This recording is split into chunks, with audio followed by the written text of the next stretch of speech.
The vote was 398 to 11 when the humans arrived. High Arbiter Morin Vork did not look up. His 6 optical sensors narrowed in sequence from top to bottom, a gesture his aides had learned to read as satisfaction. The Vault of Echoes had stood for 9,800 years. It had witnessed 2,400 administrative consolidations. It had never witnessed what happened next. The Zorvani petition was denied.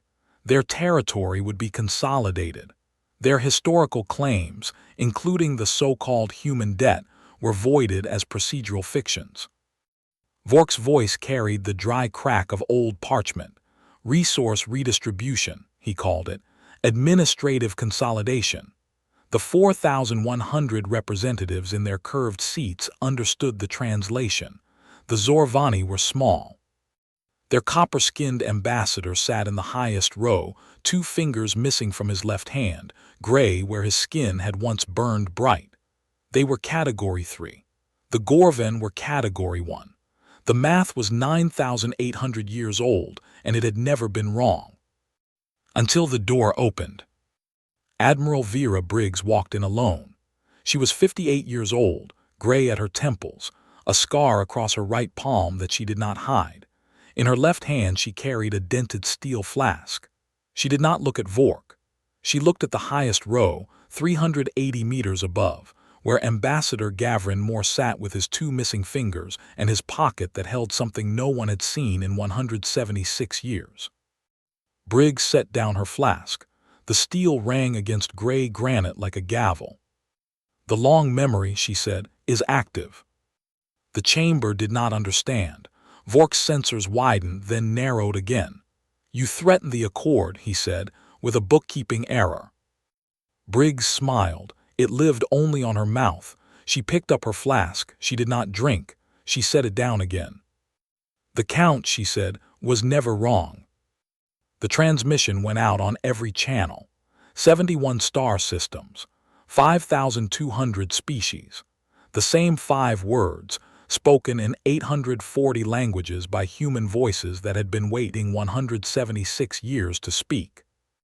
High Arbiter Morin Vork stood at the center of the Vault of Echoes, 1,040 years old, conqueror of 13 worlds, and watched his empire unravel in 12 minutes.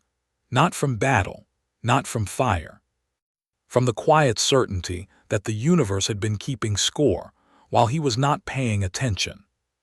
The whistle remained in Moore's pocket. It did not need to sound. The silence was louder. "I wish I could tell you it ended there. It didn't. Stay close." 176 years earlier, the smoke had not yet cleared. Gavrin Moore was 136 years old then, young for a Zorvani, his skin still copper-bright, his heart still 4-chambered and furious. He stood on the landing platform of what would become Station Vigil, 14 light minutes from the Vault of Echoes, and watched the refugee ships come in wrong. They were not supposed to be there. The Tarsus extermination had been declared complete 72 hours prior. The Gorven fleet had filed its consolidation report. The Zorvani safe house on Tarsus IV was listed as processed. The humans were listed as non-priority demographic. But the ships kept coming, 12 of them, then 20, then 47, children mostly, some with burns, some with the 1,000-yard stare that Moore had seen in other species, in other consolidations, in other centuries when he had been younger and less certain that the universe operated on procedure alone. A girl walked down the ramp first. She was 7, maybe 8. Her hair was matted with something that might have been ash or might have been blood. In her hand she carried a brass whistle, green with age, no wider than her thumb. She held it out to Moore. "He said blow it," she said. "He said you'd know." Moore took the whistle. He looked at the ships. He looked at the 9,000 children stepping onto his platform. He looked at the brass in his palm, green with age, no wider than his thumb. He blew it. The sound was thin and small, and it died against the metal walls. But the children stopped crying. They looked at him. They looked at the whistle. and they understood in whatever language they spoke that someone had heard them. Moore's 2 fingers. His left hand was still whole then, closed around the brass. He did not know what he had just begun. He knew only that the procedure was wrong, that the report was a lie, and that 9,000 children had just become his responsibility. He was wrong about the first 2. He was right about the third. 22 years later, the siege of Tarsus. Admiral Vera Briggs was 37 years old. She had been in the fleet for 16 years. She had not yet acquired the scar across her right palm, the gray at her temples, or the dented steel flask that had belonged to her father. What she had was a tactical command on the dark side of Triton, a fleet of 12 ships, and an order she could not follow. The Gorven had returned to Tarsus, not as exterminators this time, as administrators. The consolidation had been completed. The population was being reallocated. The paperwork was flawless. Briggs's orders were to observe, to document, to file a report with the Primordial Accords Oversight Committee, which would review it in 40 years and issue a non-binding recommendation. She sat in her command chair. The bridge of the Vigilant smelled of recycled air and the mineral bite of ion-filtered light. Her hand straightened the stylus 3 times before she noticed she was doing it. Admiral Captain Dorian Krell stood beside her. He was 20 years old then, fresh from the Europa training grounds, his sister still alive, his coins still in his pocket instead of around his neck. The Gorven transport is moving to position. I see it. Orders. Briggs looked at the transport. She looked at the colony on Tarsus IV, 2,000 people who had rebuilt in 22 years. She looked at the orders on her screen. Observe, document, file. She reached for the carafe at the table's edge and poured a half cup of water she did not drink. Open a channel, she said. The Gorven commander answered. His voice was administrative, dry, correct. This is a procedural matter. Your presence is noted and appreciated. Your presence, Briggs said, is ending. You have 14 minutes to withdraw. The Gorven commander paused. Admiral, you are 12 ships, we are 400, the math. The math, Briggs said, was never wrong until now. She did not fire. She did not need to. She had already sent a signal, a different signal, one that would not be understood for another 99 years. The long memory was not yet a fleet. It was not yet a registry. It was a promise, whispered across 71 star systems, that someone was keeping count. The Gorven transport withdrew, not because of 12 ships, because of what those 12 ships implied, because the universe had just demonstrated that it was paying attention. Briggs's right hand closed around a piece of shrapnel from the console. She did not feel the cut. She would not feel the scar for another 19 years. But when she opened her hand, the blood was there, and the steel flask her father had carried in a different war was there, and she understood that some debts were not paid in a single lifetime. 99 years later, the registry. Lieutenant Myra Thorne was 46 years old. She wore a pendant with a fragment of old Earth slate around her neck, the only piece of Terra she had ever touched. She sat in the archives beneath Station Vigil, 14 light minutes from the Vault of Echoes, and she read the 387-year-old document that no one else had read in full. The long memory was not a weapon, it was not a fleet, it was a list. 9,863 entries.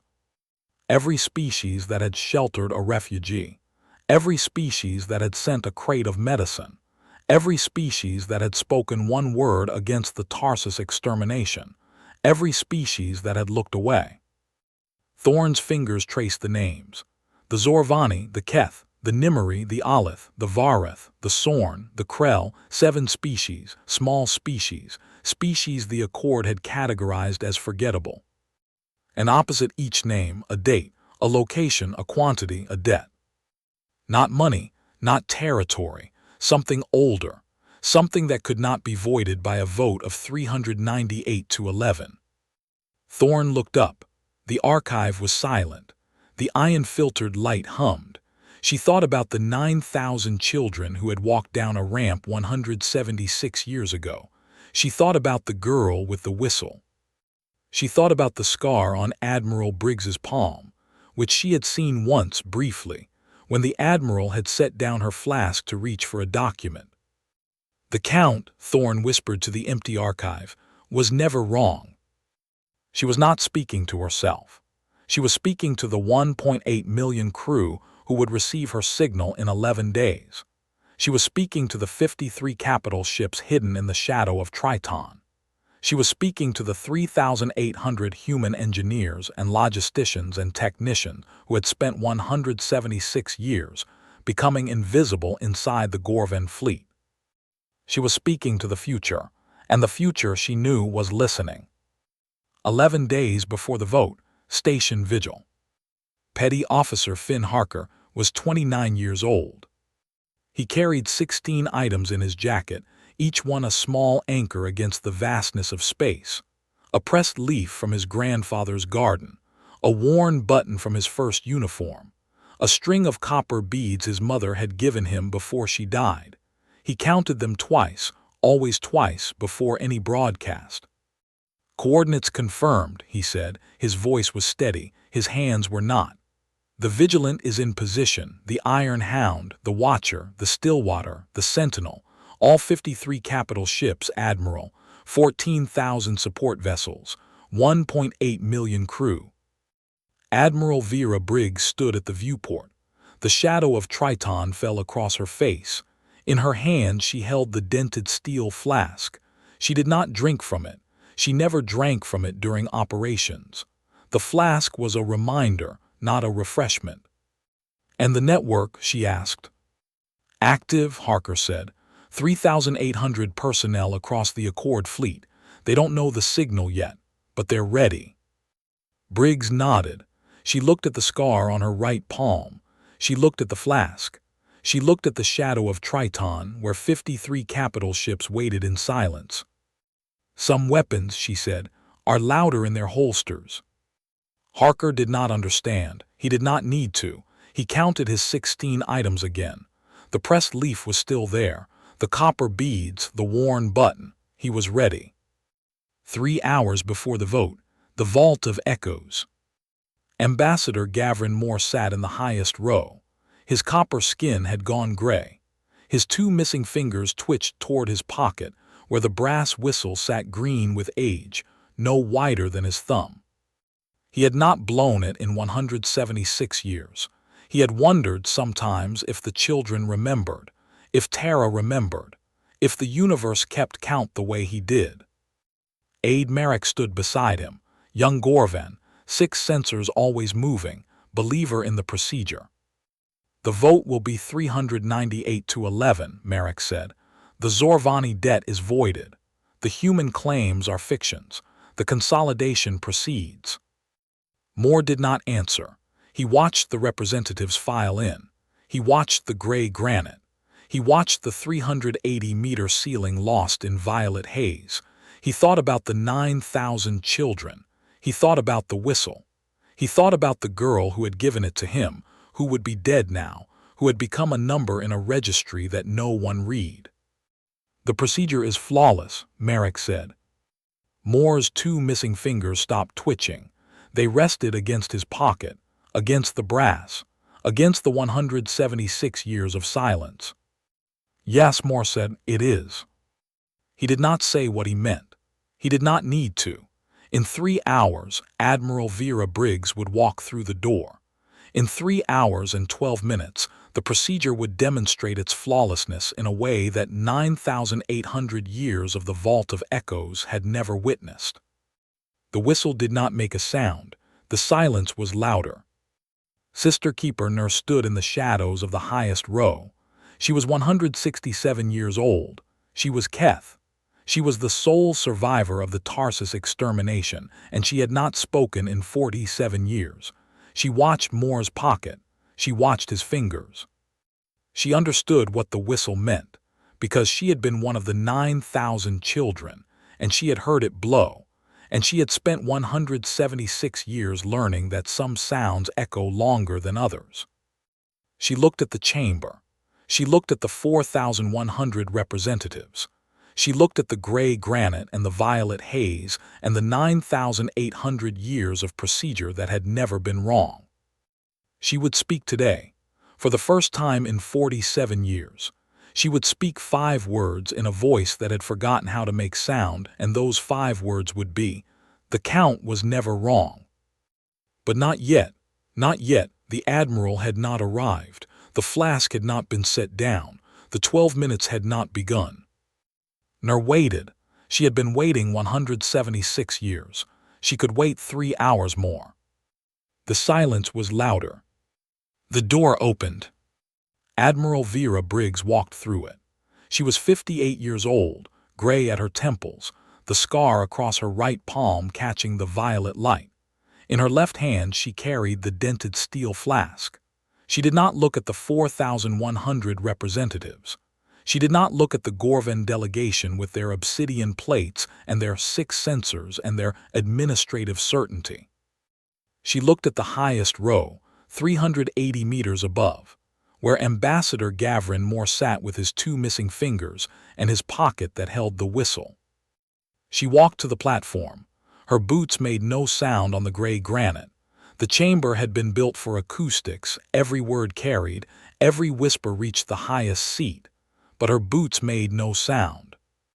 High Arbiter Morenvork turned. His 6 optical sensors widened, then narrowed in sequence from top to bottom. Not satisfaction this time. Something else. Something he had not felt in 1,040 years.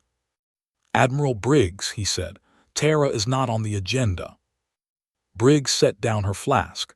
The steel rang against gray granite like a gavel. "The long memory," she said, "is active." Vork's sensors narrowed again. "You threatened the Accord with a bookkeeping error." Briggs smiled. It lived only on her mouth. She picked up her flask. She did not drink. She set it down again. "The Count," she said, "was never wrong." She turned to the chamber. She turned to the 4,100 representatives. She turned to the 9,800 years of procedure that had never been wrong. 9,863 entries, she said. Every species that sheltered a refugee. Every species that sent a crate of medicine. Every species that spoke 1 word against the Tarsus extermination. Every species that looked away. She paused. The silence was louder than her voice. And opposite each name, a date, a location, a quantity, a debt. Vork's administrative laugh filled the chamber. "Debt. You speak of debt." The Zorvani petition was denied by vote of 398 to 11. The procedure is flawless. The math is 9,800 years old. The math, Briggs said, was never wrong until it forgot to count.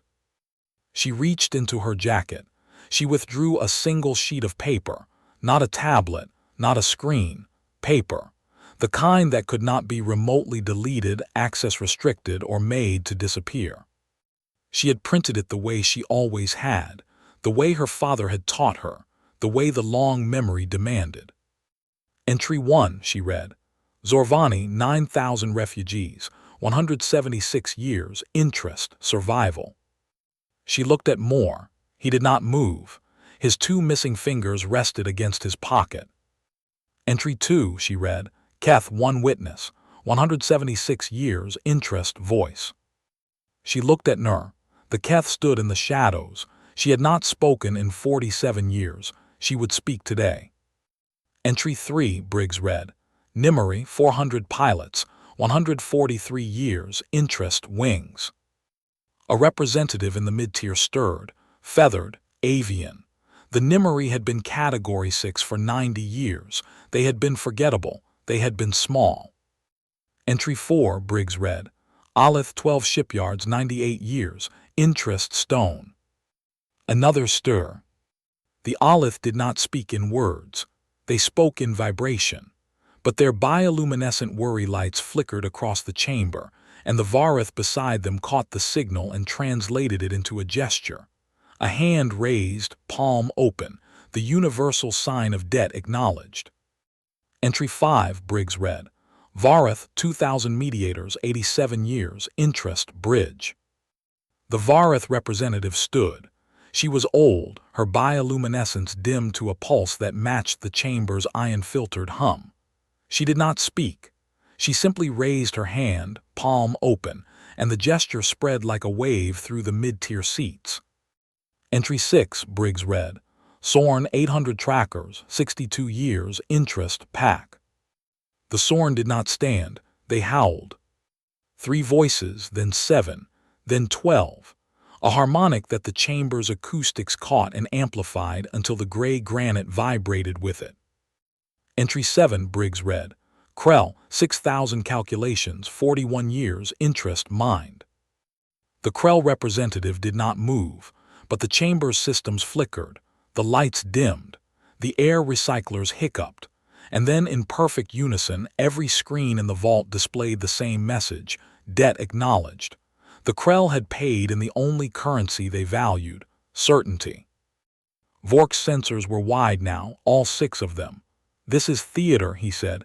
This is sentiment, this is not procedure.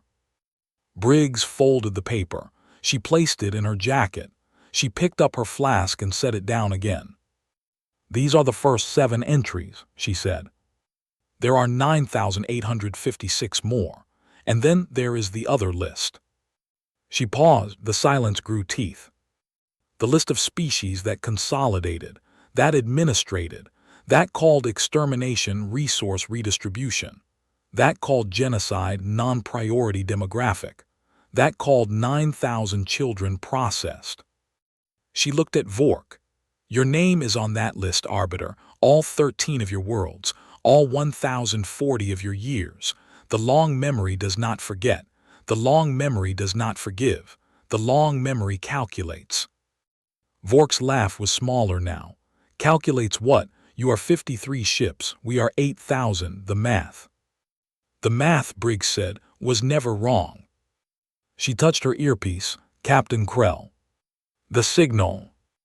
Captain Dorian Krell stood on the bridge of the vigilant 14 light minutes from the Vault of Echoes in the shadow of Triton. He was 41 years old. The worn coin from his sister hung around his neck now. She had died at Callisto 9 years ago. He had carried the coin for 9 years. He checked coordinates twice, always twice. Signal confirmed, he said. All 53 capital ships, the Iron Hound, the Watcher, the Stillwater, the Sentinel, 14,000 support vessels, 1.8 million crew. The coalition of the Quiet is active. He did not look at the screens. He looked at the coin. He looked at the shadow of Triton. He looked at the 176 years of patience that had brought him to this moment. And the network, he asked. Petty Officer Finn Harker sat at his station. He counted his 16 items, the pressed leaf, the copper beads, the worn button. He was ready. Active, Harker said.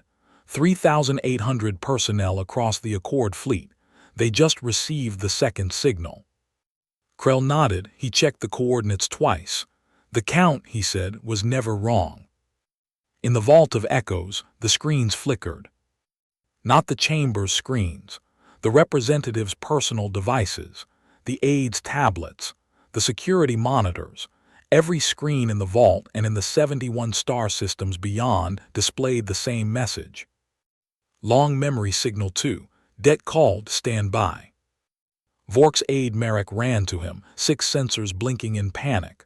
Arbiter, the fleet manifest. Is unchanged, Vork said. I checked it this morning, 8,000 ships. The math, Merrick said, is 4,200. Vork turned. His 6 sensors locked on Merrick's tablet. The numbers scrolled, ship names, registry codes, crew complements, and beside each a new designation, long memory, debt called, stand by. 3,800 ships, Merrick whispered. Human engineers, human logisticians, human technicians. 176 years of placement, they just switched. Vork looked at the chamber. He looked at the 4,100 representatives. He looked at the 7 species standing with hands raised and palms open and howls echoing off gray granite. He looked at Admiral Vera Briggs, who had set down her flask and was watching him with a smile that lived only on her mouth. "This is impossible," Vork said. "The Count," Briggs said, "was never wrong." Ambassador Gavrin Moore stood. Slowly, his 312-year-old legs trembled. His copper skin, gray now, caught the violet light. His 2 missing fingers twitched toward his pocket, where the brass whistle sat green with age, no wider than his thumb. He had not blown it in 176 years. He did not blow it now. He simply stood. Sister Keeper Nurse stood beside him. She had not spoken in 47 years. She spoke now. Her voice was rust, dust, the sound of a door opening after centuries of disuse. "The Count," she said, "was never wrong." The Vareth representative raised her hand higher. The Sorn howled again. The Krell's screens pulsed. The Olith's vibrations shook the floor. The Nimeri spread their wings. And from the lowest tier, from the seats reserved for Category 7 species, from the forgettable and the small and the ones the procedure had called processed, more representatives stood.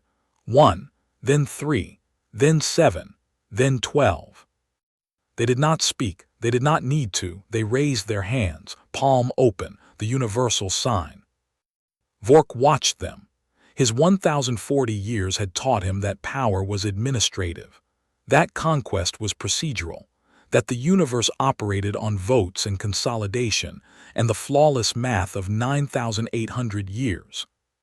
He had never learned that some debts compound in silence, that some weapons are louder in their holsters, that the Count, when it finally speaks, does not raise its voice. "Admiral," Vork said. His voice was dry parchment crumbling. "What do you want?" Briggs picked up her flask. She looked at the scar on her right palm. She looked at the 9,863 entries in her jacket. She looked at the 176 years that had brought her to this platform, this moment, this silence that was louder than any vote. She did not answer. She simply set down the flask. The steel rang against gray granite like a gavel. And the chamber waited. The chamber waited. High Arbiter Moore and Vork's 6 optical sensors locked on Admiral Vera Briggs. She had not answered his question. She had set down her flask. The steel had rung against gray granite. And now she stood in silence, her scarred right palm open at her side, her left hand empty where the flask had been. "Admiral," Vork said again. His voice was smaller. "What do you want?" Briggs looked at the highest row, at Moore, at Nur, at the 7 species with their hands raised and their palms open and their 176 years of waiting. "I want," she said, "to settle accounts." The signal reached Station Vigil 14 minutes later. Captain Dorian Krell stood on the bridge of the Vigilant. The worn coin from his sister hung around his neck. He checked coordinates twice. The shadow of Triton fell across the viewport. Beyond it, the 53 capital ships of the long memory held position. The Iron Hound, the Watcher, the Stillwater, the Sentinel, 14,000 support vessels, 1.8 million crew. "All ships," Krell said. "Status." "The Iron Hound reports ready." Harker's voice was steady. "The Watcher, the Stillwater, the Sentinel." "All 53 capital ships, Captain. The Coalition of the Quiet is active." Krell nodded. He looked at the coin. 9 years dead at Callisto. 9 years of carrying her memory. 9 years of waiting for the moment when the debt would be called. "And the network?" he asked. 3,800 personnel, Harker said. "Across the Accord fleet. They received the 2nd signal. They're waiting for the 3rd. Krell touched the coin. "The Count," he said, "was never wrong." He turned to the viewport.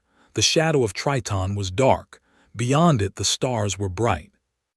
And somewhere in the space between, 3,800 human engineers and logisticians and technicians were sitting at their stations, their hands on their controls, their eyes on their screens, waiting for the word that would make them visible after 176 years of being forgettable. "Send the third signal," Krell said. Harker's fingers moved across his console. He counted his 16 items, the pressed leaf, the copper beads, the worn button. He was ready. "Third signal sent," he said. The screens across the bridge flickered, and then, in perfect unison, every display showed the same message. "Long memory signal 3, debt settled, stand with U.S." In the vault of echoes, the representative's personal devices screamed. Not with alarms, with silence, the screens went blank. Then they lit again, and the message was there in 840 languages, in the same font, in the same color, in the same absolute certainty. "Long memory signal 3, debt settled, stand with U.S." A Gorvan aide in the third tier dropped his tablet. It clattered against gray granite. He did not pick it up. He was looking at the screen. He was looking at the message. He was looking at the 176 years of procedure that had just been overwritten by 5 words. "Arbiter," he whispered, but Vork did not hear him. Vork was looking at the chamber's main screen, the fleet manifest, the 8,000 ships that had been his this morning, the 4,200 that remained, the 3,800 that had changed color on the display from Gorvan blue to long memory gray. "Impossible," Vork said, but he was not laughing now. Briggs walked to the edge of the platform. She looked at the 4,100 representatives. She looked at the 7 species standing with their hands raised. She looked at the highest row, where Moore stood with his 2 missing fingers and his pocket and his 176 years of silence. "Entry 8, she said. "Gorvan, 13 worlds, 1,040 years, interest, empire." She paused. The silence grew teeth and claws. "The long memory calculates interest differently than your accountants, Arbiter. Your consolidation of the Zorvani territory is voided. Your annexation of the Nimeri flight paths is recalled. Your administrative control of the Aleph shipyards is revoked. Your resource redistribution of the Keth homeworld is reversed."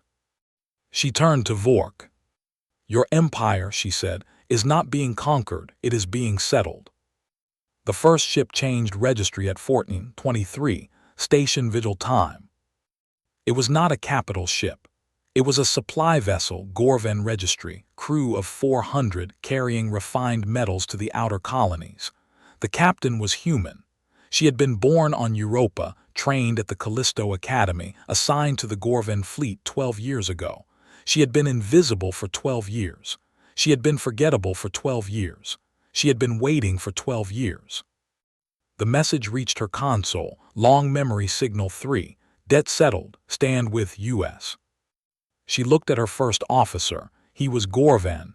He was looking at the same message. "Captain," he said. She touched the registry switch.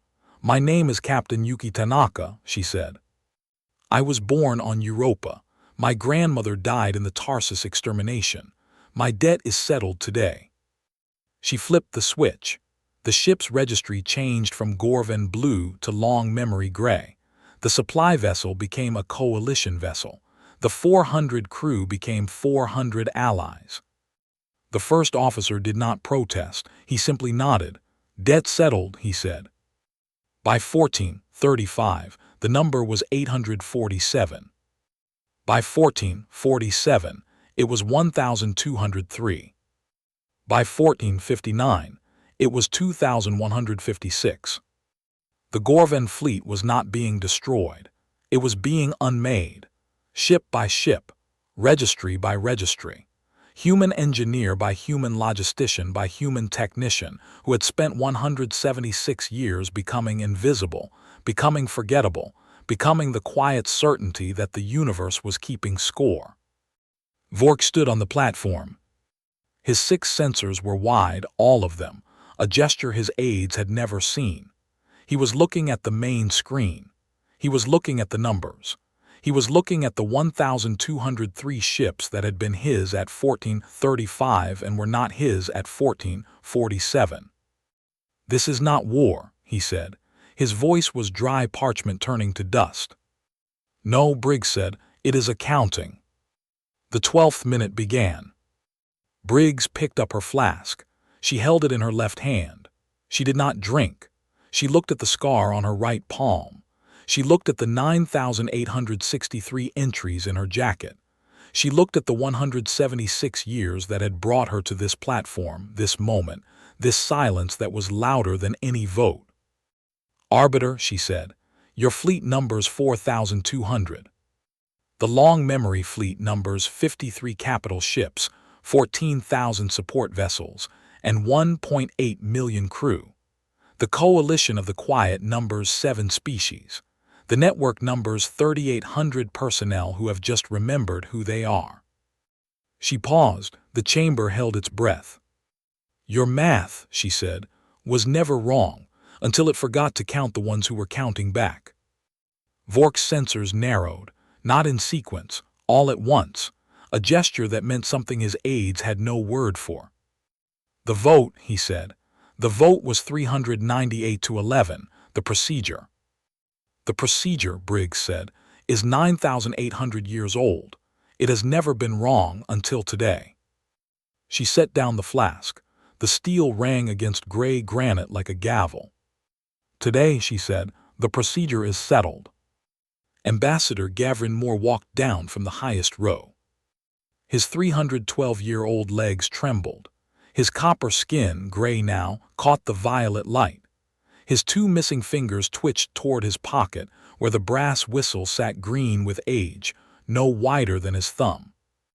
He had not blown it in 176 years.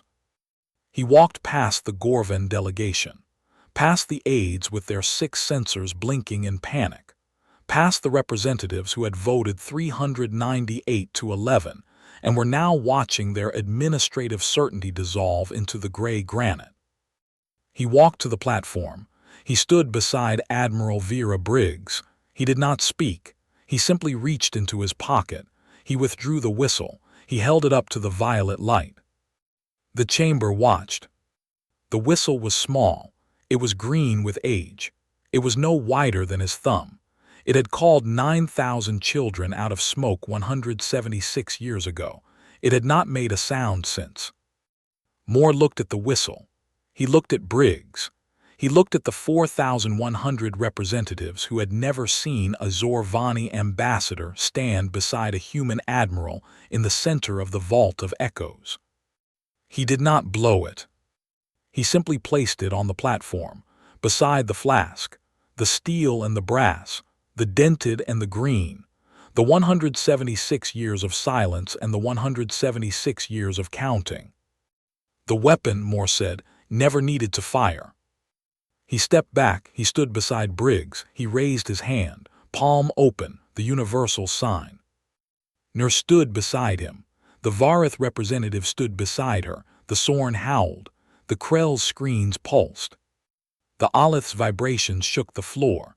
The Nimeri spread their wings. And from the lowest tier, from the seats reserved for Category 7 species, from the forgettable and the small and the ones the procedure had called processed, more representatives stood. 12, then 20, then 47. They raised their hands, palm open. The count was never wrong. High Arbiter Morin Vork looked at the whistle on the platform. It was small. It was green with age. It was no wider than a thumb. It had sat in a Zorvani ambassador's pocket for 176 years. It had called 9,000 children out of smoke. It had not made a sound since. And now it sat beside a dented steel flask, on gray granite, in the center of the vault of echoes, while 4,100 representatives watched and 5,200 species listened across 71 star systems. Vork's 6 sensors moved, not in sequence, not in unison, randomly, a gesture that meant nothing his 1,040 years had taught him to read. "This is not," he said, "procedure." "No," Briggs said, "it is settlement." She reached into her jacket. She withdrew the paper. The single sheet she had printed the way she always had, the way her father had taught her, the way the long memory demanded. She held it up to the violet light. Entry 9863, she read. Gorven, 13 worlds, 1040 years, interest, empire. She paused. The chamber held its breath. The debt, she said, is due.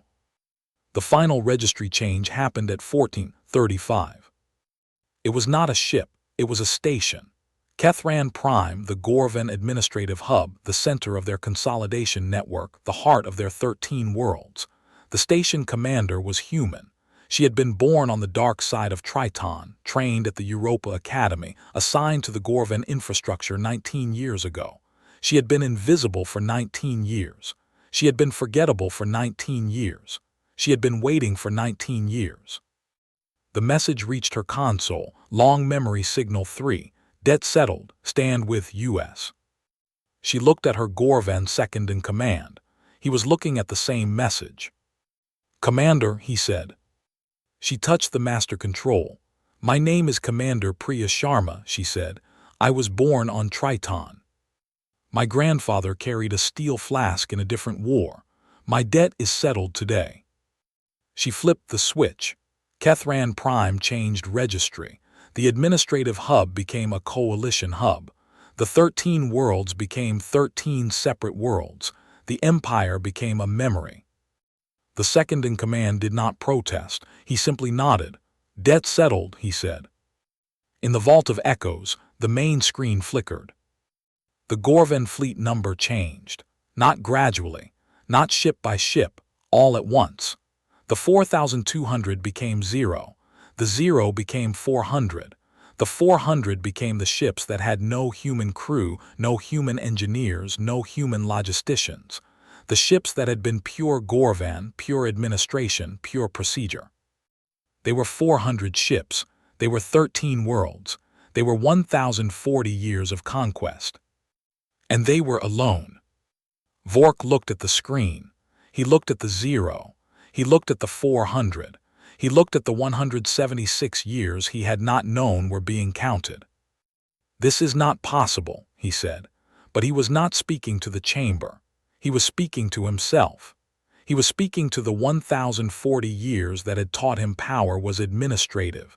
Conquest was procedural.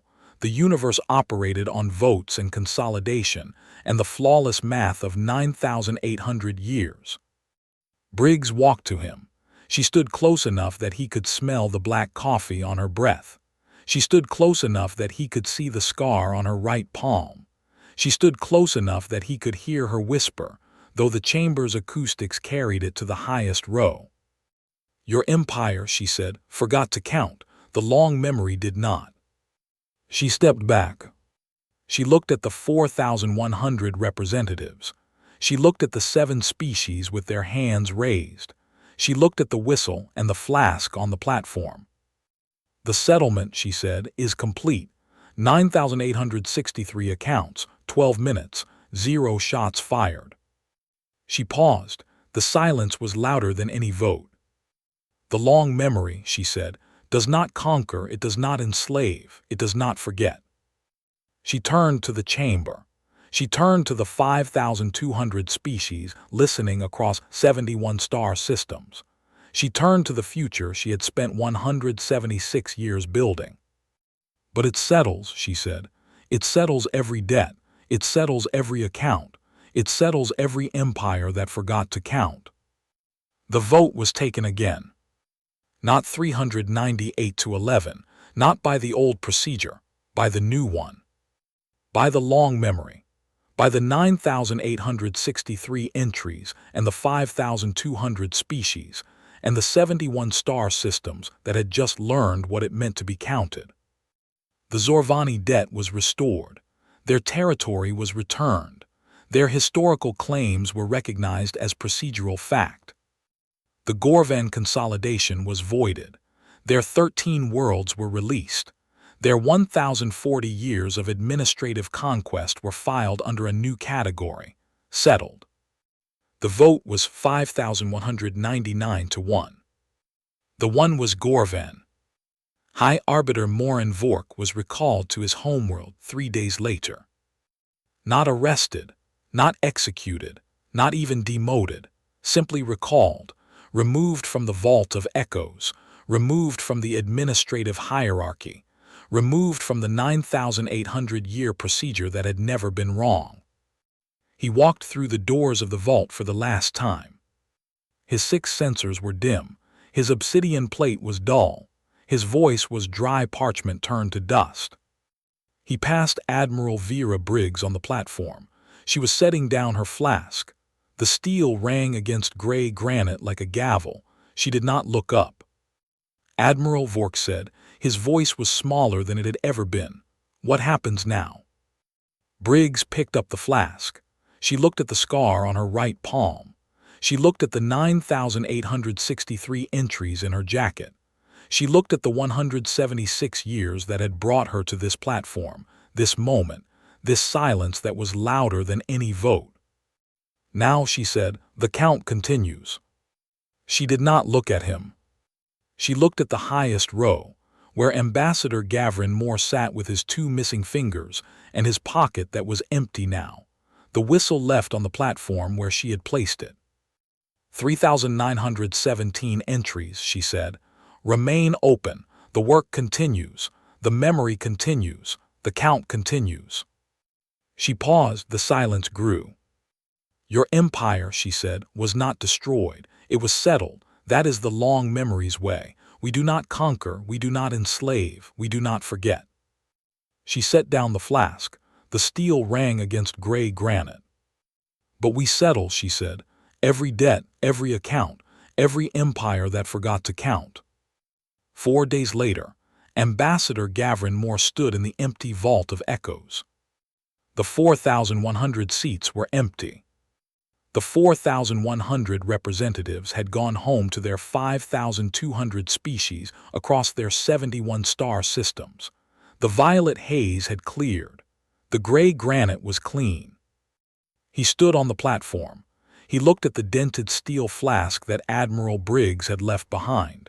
He looked at the brass whistle that he had left behind. The steel and the brass, the dented and the green. The 176 years of silence and the 176 years of counting. He reached into his pocket. It was empty now. The whistle was on the platform. He had carried it for 176 years. He had blown it once. He had waited 176 years to blow it again. He did not blow it now. He simply picked it up. He held it to the light. The brass was green with age. It was no wider than his thumb. It had called 9,000 children out of smoke. It had not made a sound since. For the first time in 176 years, he smiled. The weapon had never needed to fire. The children had already grown into the empire that terrified their rescuers.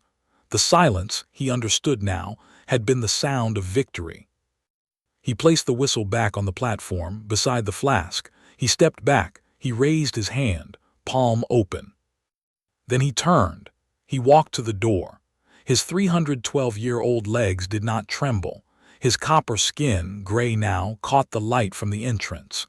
His 2 missing fingers twitched once toward the pocket that was empty, and then they were still. He did not look back. Admiral Vera Briggs stood on the landing platform of Station Vigil. The shadow of Triton fell across her face. In her hand she held the dented steel flask.